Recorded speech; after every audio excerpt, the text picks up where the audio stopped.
Mga kalingap, may bagong update ulit tayo kay Dara. Pero bago po yan, pakisuportahan po natin ang ama ng kalingap na si Val Santos Matubang at Kalingap Rob, pati na po ang mga viewers at reactioners. Maraming salamat po. Mga kalingap, inumpisahan na po ang bahay ng isang artistahing Chinite sa bundok na si Dara. Sobrang tuwa ito SJ Dara dahil naumpisahan na ang kanyang pinapangarap na magkaroon ng sariling bahay. Yan daw ang tanging hiling niya sa darating na kaarawan niya. Ayun nga tinupad ni Kuya Rob para din sa kanilang kaligtasan magkapatid.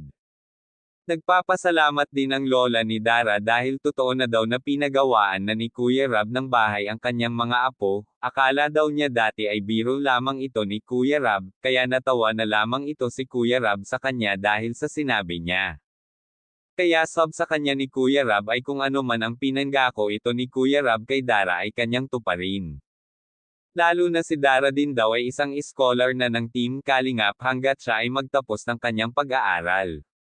Nakita din natin mga kalingap na si Dara din ay maasikaso sa mga karpentero, pagkagaling ito sa eskwela ay may daladala na itong merienda ng mga gumagawa sa kanilang bahay. Kapag daw wala ito si Dara ay ang kanyang tita naman ang mag-aasikaso sa kanila. Nagpapasalamat pa dun di Dara sa mga karpentero dahil kahit napakalayo ay pinagtsatsagaan pa rin nila buhatin ang mga gamit dahil napakalayo ito sa kalsada. Kaya sabi sa kanya ng mga karpentero ay gagawin nila ang lahat para sa kanilang kaligtasan magkapatid dahil palagi silang walang kasama dito kaya sobra naman talaga nakakatakot dahil pareho pa silang babae.